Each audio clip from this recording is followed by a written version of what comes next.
강원국의 지금 이 사람.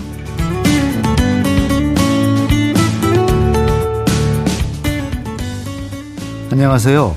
강원국입니다. 혹시 광화문 월대라고 아십니까? 월대는 광화문 앞 넓은 단으로 여러 공식 의례가 행해지는 곳인데요. 일제강점기 때 훼손된 후 오랜 기간 잊혀졌다가 올해 복원이 완료될 예정입니다.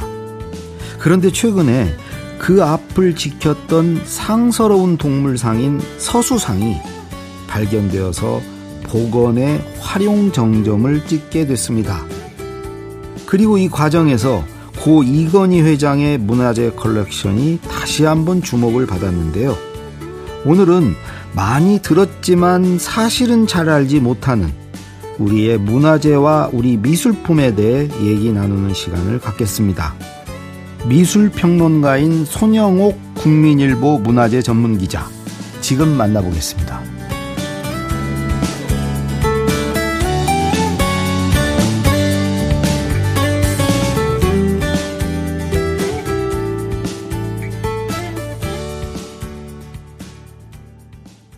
손영옥 기자 나오셨습니다. 안녕하세요. 안녕하세요. 네, 저희 프로에 별로 기자분들이 안 나오시는데 우리 손 기자는 기자 경력 얼마나 되신 거죠? 제가 90년에 입사를 했으니 지금 34년 차라고 할 수 있습니다. 네. 너 안 잘렸어요? 네. 되게 오래 하시네. 가늘고 길게 인생 모토여서. 네. 근데 그냥 기자가 아니고 네. 미술 전문 기자시더라고요. 그래서 안 잘리신 것 같아요. 아. 이거 미술 전문 기자는 뭐예요? 아, 미술 전문 기자. 보통 이제 기자가 어느 분야에 내가 이제 좀 전문성을 갖고 싶다라고 해서 그 분야를 좀 심도 있게 파는 기자들이 있어요. 저희 회사 같은 경우는 교육 전문 기자도 있고 의학 전문 기자도 그렇죠. 있는데 저 같은 경우는 사실 원래는 경제 쪽에 관심이 많아가지고 경제 전문 기자가 되겠다라고 생각을 했었는데 어느 날 그림 하나가 내 머릿속에 훅 들어온 거예요. 어떤 그림이요? 그 김홍도의 그 마상청앵도인데 다 아실 거예요. 이름이 좀 낯설어서 그러지 말 위에서 그 선비가 이렇게 말을 타고 가다가 그 꾀꼬리 두 마리가 이렇게 서로 사랑을 속삭이듯이 웃는 그런 그 흘낏 보는 그런 그림이에요. 본 것 같다. 간송미술관에서 아마 이렇게 하거나 했을 때 꼭 보셨을 것 같은데 그 그림이 내 머릿속에 훅 들어오면서 그때부터 와, 나는 정말 미술을 공부하고 싶어. 알타미라 동굴 벽화를 더듬듯이 미술을 공부하고 싶다는 욕망이 생겼어요. 그게 이제 한 40 전후에? 그러니까 보통 사람들이 인생 40에 이렇게 불혹이라 하지만 오히려 마음이 흔들리잖아요. 저 같은 경우도 그때 마음이 너무 많이 흔들려서 막 보험도 들고 막 그랬던 시기였는데 보험도 여러 가지 들고 그랬던 시기였는데 나도 이제 그냥 기자가 아니라 어떤 전문성을 가진 전문 기자가 되어야 되겠다라고 생각을 했었고 그 시기에 경제 전문 기자를 하려고 하다가 어느 날 내 머릿속에 훅 들어온 이 그림 때문에 내가 공부를 해야 되겠다 해서 석사 박사를 직장 다니면서 한 거죠. 신문 생활을 하면서. 미술 기자 중에는 유일한 박사시더라고. 네, 저의 자부심입니다. 어쨌거나 현장에서 박사학위를 몇 살에 받았다고요? 50살? 48세? 48세. 우리나라 나이로 하셔야지 이렇게 깎으시면 어떻게 해요? 48세. 예. 늦게 받으셨네. 네네, 그렇습니다. 네네네. 무슨 대학에서 가르치려고 받은 건 아니네. 그때 제가 이제 전문 기자 강연을 갈 때 보면 워싱턴 포스트나 뉴욕 타임즈 편집국장들이 와, 이제는 세상이 달라져서 신문이 그냥 사실 전달만이 아니고 의견을 말하고 나아가 통찰, 인사이트를 말할 수 있는 그런 전문성이 있는 내용을 제 기사 속에서 담아내는 게 저를 차별화시키고 한국의 언론을 좀 질적으로 발전시키는 게 아닐까라는 생각을 합니다. 잘하셨네. 근데 이거 해보니까 어떻게 재미가 있습니까? 매력 있어요? 아, 그 그럼요. 미술이나 이런 예. 쪽. 그림은 말이에요. 내가 그리는 거 말고 보는 기쁨이 있어. 감상하는 기쁨. 이 기쁨이 너무나 커요. 그 문화재 쪽도 좀 관심이 있으신가요? 아, 그럼요. 저는 미술하고 문화재 분야 전문 기자예요. 네. 그러면 이번에 그 광화문에 네네. 이 월대 뭐 서수상이 네네네. 발견이 됐다. 네네네. 이게 아마 조만간에 이렇게 이제 복원이 될 것 같은데. 네네네. 이 월대는 뭐 서수상은 뭐예요? 서수상. 아, 서수상은 이제 한자로 상서로울 서자, 짐승 숫자, 그다음에 모양 사자 해가지고 상서로운 그 동물 모양을 얘기하는데 우리가 흔히 보는 일반적으로 보는 호랑이나 그런 게 아니고 상상 속에 그런 상서로운 동물 모양의 상을 얘기하는데 대략 어떻게 생긴 거예요? 이 서수상은 좀 특이하게 얼굴은 용의 모양. 얼굴은 용의 모양인데 이 목에는 사자의 갈기가 있는 그러니까 일반적인 동물이 아니죠. 상상 속의 동물인 거죠. 예, 그게 서수상이고. 네네네. 이 월대는 뭐예요? 월대는 이제 궁궐이나 아니면 뭐 광화문 같은 대한문 같은 그 궁궐의 정문 앞에 약간 무대처럼 이렇게 쭉 넓게 그 대가 있어서 중에 3단 형식으로 되어 있어가지고 중간에는 어도라 그래서 왕이 지나는 길. 그다음에 양쪽 옆에는 조금 넓게 신하들이 이제 지나는 길이에요. 여기를 지나갈 때는 신하들은 말을 타고 못 들어가요. 신하들은 말에서 내려서 걸어가는데 일종의 이제 그 왕실의 위엄을 드러내기 위한 장치인 거죠. 거기서 이제 그 왕실 어떤 행사 같은 것도 열릴 수도 있는 거고 또 왕이 지나가면서 이렇게 일종의 무대 같은 거네요. 그렇죠. 무대 장치. 근데 그게 일제 강점기 때 묻혔나 봐요. 그렇죠. 예. 그 앞으로 1920년 무렵에 전철이 이제 지나가게 되잖아요. 전철이 지나가면서 그게 이제 훼손되면서 이제 점점 시간이 흘러가면서 땅이 이렇게 지중이 이렇게 쌓이면서 이제 사라져 버린 거죠. 땅 속에 묻혀 있다가 저희가 이제 전통을 조선 왕실의 권위를 회복하자 그래서 그 복원 사업이 한 2년간 진행이 되면서 연말에 마무리가 되잖아요. 그리고 올 10월쯤에 그거를 이제 공개하려고 하고 있었는데 마침 그 시점에 그 광화문 월대가 3면 구조라 그랬잖아요. 왕이 지나는 길 어도 그다음에 양쪽 신하의 길이 있는데 왕이 지나는 길 양쪽에 그 서수상이 있었던 거예요. 그게 사라진 거죠. 사라졌는데 그게 최근에 이제 발견이 된 거죠. 아, 그게 호암미술관에서 예전부터 있었는데 누구도 그게 그 광화문 월대 서수상이라고 생각을 못한 거예요. 그러니까 삼성의 그 호암미술관에. 그렇죠. 용인에 있는 호암미술관이 1982년 개관할 때부터 그 자리에 쭉 있었는데. 아, 그게 뭔지 몰랐구나. 그렇죠. 이제 서수상인 건 알았는데 그것과 이 광화문 월대를 연결시키지 못한 거죠. 근데 그거를 어떻게 알았어요? 근데 이번 게 너무 재미있는 게 뭐냐 하면 이거를 그 덕후가 발견한 거예요. 덕후가. 일반인이? 예, 일반 덕후가 이제 유튜브 로스트 헤리티지라는 그런 그 채널, 그 유튜브 채널을 운영하는 그런 유튜브가 있었는데 그 유튜브가 저 서수상 저 혹시 그 광화문 월대에 있는 그 서수상 아니야? 라고 생각을 한 거죠. 그래서 문화재청에 제보를 했고 문화재위원회에서 이제 해보니 맞는 거예요.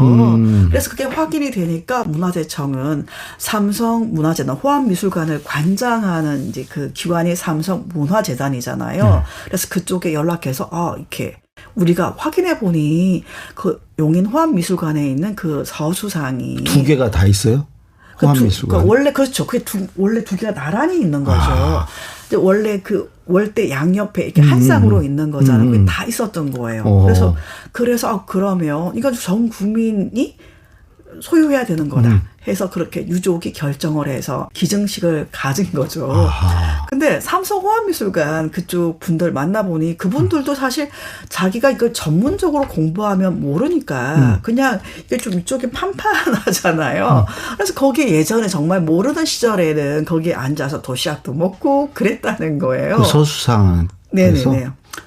서수상이 이제 밑에 받침돌이 있고 이렇게 계단 옆에다가 두는 거기 때문에 위로 불로 올라와 있는 게 아니고 얼굴 상이 있고 몸통 부분은 평평하게 이렇게 되어 있잖아요. 거기서 밥도 먹었다. 예, 뭐 그랬다고. 그럼 그걸 어떻게 입수했는지도 모르겠네 그분들도. 그렇죠. 사실 저만 해도 이 문화재는 네. 그 우리 옛날에 그 수학여행 갈 때 경주 가고 네. 그 뭐 어디 소풍 갈 때 주로 이제 가서 그게 문화재인지도 모르고 이제 네네네네. 보고 그랬는데 그 요즘에는 좀 이 문화재에 대한 관심이 그래도 많이 높아졌죠. 그렇죠. 관심들이 많아졌죠. 제가 이제 이 서수상 관련해서 석조미술 전문가 분들하고 좀 취재를 하잖아요. 근데 그 박사학위를 받으신 분이 우리나라에서 조선시대 석조미술로 박사학위 받은 사람은 3명 말고는 없다는 거예요. 어허. 그러니까 전문가가 이 분야를 다 커버할 수는 없는 거죠. 근데 이럴 때 이런 덕후가 이런 제보가 들어와서 어떤 정책에도 아니면 이 기증으로 끌어냈다는 점에서 어떤 한 분야의 전문가, 일반 사람도 전문가가 되는 거는 참 좋은 일이고 이런 것들이 진짜 전문가 영역에 있는 사람들과 일반인 덕후가 함께 이렇게 좀 할 수 있는 그런 문화가 활성화되면 참 좋지 않을까 그런 생각을 했습니다. 이번에 또 책을 쓰셨어요. 네. 이건희 홍라이 컬렉션. 네네. 그 이건희 컬렉션은 제가 이제 많이 들어봤어요. 네네네. 그 이건희 씨가 이렇게 수집한 네네. 뭐 문화재 미술품들을 기증한 거잖아요. 네네, 그렇죠. 이게 기증한 2021년 4월 28일 날 네네네. 그 국가에 이제 기증을 했죠. 네네. 그래서 뭐 나라가 떠들썩했는데 네. 이때 뭐 규모가 얼마나 됐던 거예요? 규모가 정말 세기의 기증이라고 우리가 얘기하는. 세기. 그 한세기의 기증. 우리나라에서 역사상 아마 전무후무할 거라고 저는 생각을 하는 게 일단 기증의 규모가 23,000점이잖아요. 점수가 만 단위가 넘어가기도 하지만 이 시대상으로 보면 청동기 거울 있잖아. 청동 거울에서부터 고려시대 불화, 조선시대 그 석조물, 백자, 그리고 나중에 근대 뭐 현대로 넘어가면 지금 살아있는 작가의 작품까지 기증을 했더라고요. 23,000점. 예, 그 안에 그러니까 이건희 컬렉션을 통해 가지고 한반도의 미술사가 이렇게 서술이 될 정도로 길이 자체가 이렇게 문화재 기증한 미술품의 그 역사적인 길이가 어마어마한 거죠. 선사부터 현세 21세기까지를 이렇게 관통하고 있는 거기 때문에 그래서 이게 좀 저는 중요하지 않을까라고 생각을 해요. 돈으로 따지면 얼마나 돈으로는 사실 이게 그때 이제 기증 얘기가 나오면서 각 고미술 전문가 그다음에 그 현대미술 전문가들이 다 가서 감정을 하셨잖아요. 감정은 어떻게 하기 나름이긴 한데 거의 뭐 2.5조, 뭐 3조까지 얘기가 나오고 있죠. 3조 원. 예. 근데 이제 이 부분을 그 전문가들이 얘기하는 거는 뭐냐면 이거를 무가지보 이런 얘기를 많이 하던데요. 무가지보. 그렇죠. 가격이 없는. 그렇죠. 가격이 보물. 없는. 가격을 매길 수 없다라는 의미죠. 무가라는 게 가격을 매길 수 없으니까 가격이 없는 거죠. 보물. 없는 보물인 거죠. 왜냐하면 어떤 거는 내가 돈이 아무리 많아도 살 수가 없는 게 있는 거예요. 대표적으로 뭐. 그래서 저는 이제 청경자의 화백. 예, 청경자 화백의 만선을 얘기를 하는데 그게 이번에 기증을 한 거고. 했죠. 그것도 전남 도립미술관으로 한 거예요. 서울에만 몰아준 게 아니고. 막 쭉 나눠서 어디에 막 기증을 한 거예요? 그렇죠. 28,000점? 예. 그거를 어디에 한 이제 거예요? 28,000점 중에서 특히 이제 현대미술 쪽은 현대미술관. 고미술 말고 현대미술은 국립현대미술관에 한 1,400점 정도 되는 것 같고 나머지 800여 점? 제가 수치는 정확하게 말을 할 수는 없지만 그런 것들이 지역 미술관으로 보내진 거예요. 이중섭 하면 이중섭이 그 한국 전쟁기에 서귀포에 있었잖아요. 맞아요. 거기 가면 있었던 그 서귀포 이중섭 미술관이 있죠. 거기로 보낸다거나 박수근 같은 경우는 양구가 어린 시절을 보낸 곳이잖아요. 그 양구로. 그 전국에 흩어졌어요? 예, 양구로 보내고 그다음에 그 청경자 같은 경우는 전남이 고흥이 고향이잖아요. 그래서 이제 고흥은 아니지만 광양에 있는 전남 도립미술관으로 뭐 작품을 보낸다거나 대구에는 또 이인성이라고 대구가 나온 천재화가라는 타이틀이 무슨 그런 화가가 있거든요. 거기 또 대구미술관으로 보냈어요. 그래서 이건희 컬렉션은 또 그 기증도 중요하지만 기증을 할 때 서울로만 보낸 게 아니고 지역으로 분산한 것이 그런 의미가 저는 있어요. 좀 신의 한 수 아닐까 생각을 합니다. 네. 어쨌든 이번에 이제 네. 그 이건희 컬렉션이라는 게 네네. 이제 미술품이나 문화재에 대한 우리 국민들의 관심을 이렇게 좀 높이는 계기는 틀림없이 된 것 같아요. 네네네. 그리고 이걸 계기로 또 그 다른 분들이 또 이렇게 국가에 그걸 기증을 한다거나 네네네. 이런 거가 좀 더 많이 일어날 수 있는 네네네. 어떤 계기도 될 수 있을 것 같은데 네네네. 또 다른 한편에서는 네. 그런 미술품들을 어떻게 이제 수집을 했는지 그 수집 네네네. 과정이라든가 네네네.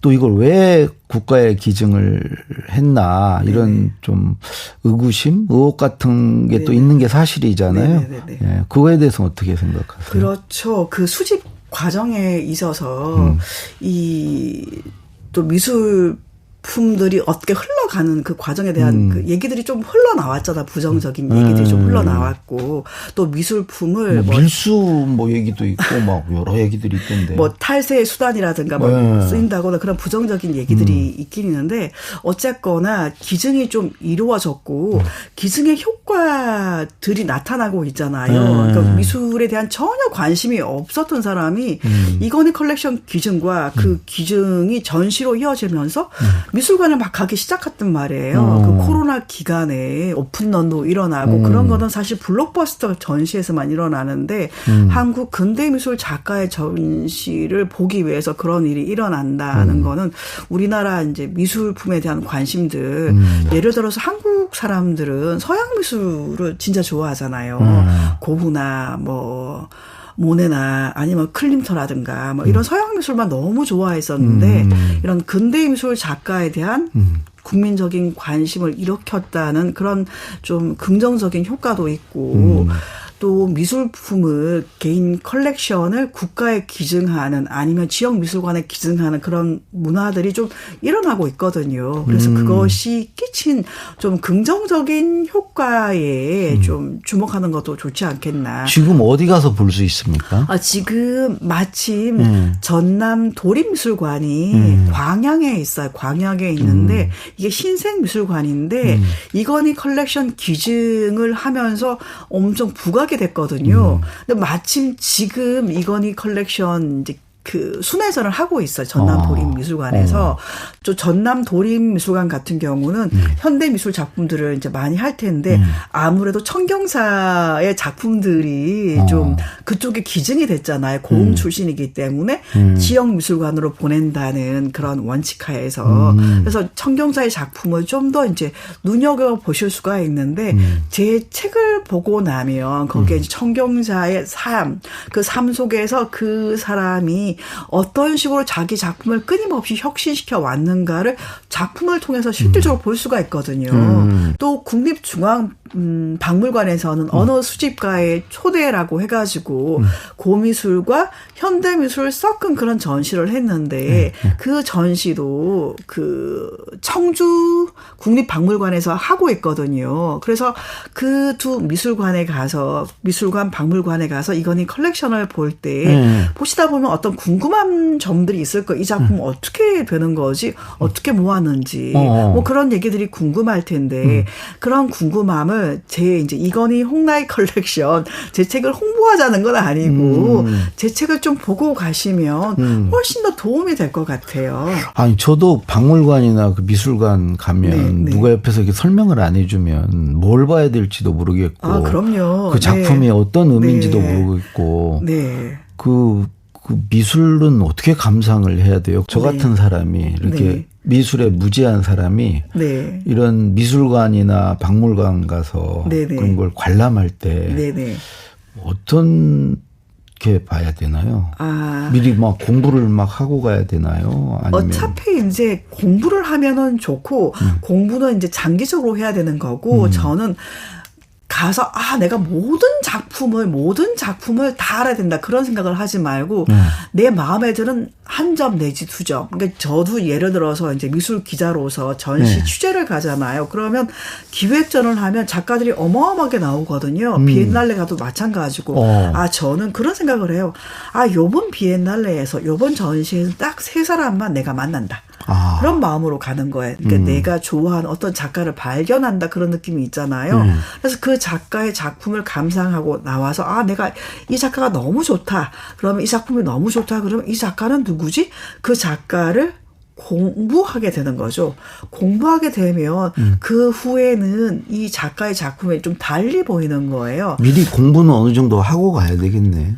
처음부터 하면 좋은데 이제 그 전시가 계기가 돼가지고 공부하는 케이스들이 정말 많죠. 그러니까 우리 주변에서 보면 이제 그 어떤 미술을 뒤늦게 공부하신 사람들을 보면 내가 유럽의 박물관을 갔는데 저 작품이 너무 좋아서 공부하게 돼서 나중에 책을 썼다. 그런 분들이 많거든요. 일단은 보시고 본 그 감흥을 그냥 휘발성으로 그냥 보내지 않고 계속 공부하다 보면 어떤 그 분야에 좀 전문가가 될 수 있지 않나.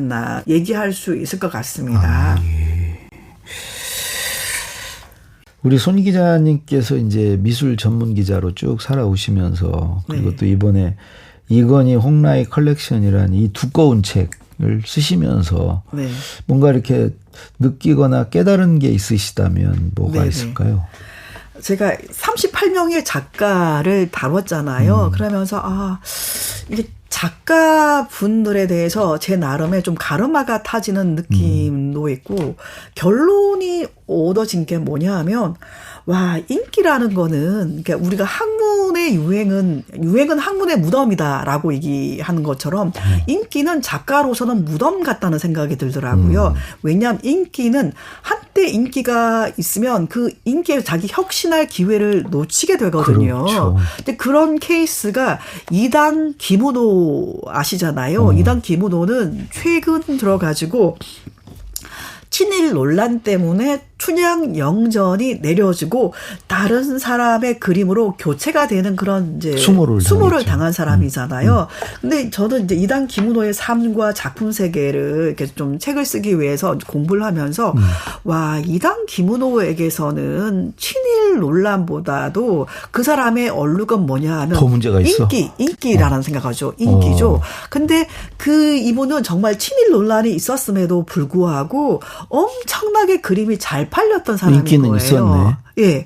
그랬는데 본인도 알았었어. 나는 정말 내 그림을 그리고 싶은데 사람들이 이 그림 말고요. 이 그림을 주세요. 저 집에 걸려있는 저 그림을 그려주세요. 이렇게 말을 한 거예요. 그래서 나는 정말 혁신을 하고 싶었는데 사람들이 컬렉터들이 그냥 그때 당시는 수준도 높지 않았고 그래서 이제 사람들이 원하는 그림만 그려주다 보니 혁신의 기회를 놓쳤다라고 한탄을 했어요. 근데 본인만 한탄한 게 아니고 그때 당시에 어떤 그 평론가도 정말 따끔하게 이단 김은호의 그림 세계는 좀 자기 혁신이 참 부족하다 안타깝다라고 얘기를 했고 그럼 우리 혁신을 어떻게 해야 돼요? 혁신은 뭐라 그럴까요? 일희일비하지 않는 그런 자세? 자세로 공부를 열심히 해야 되겠네.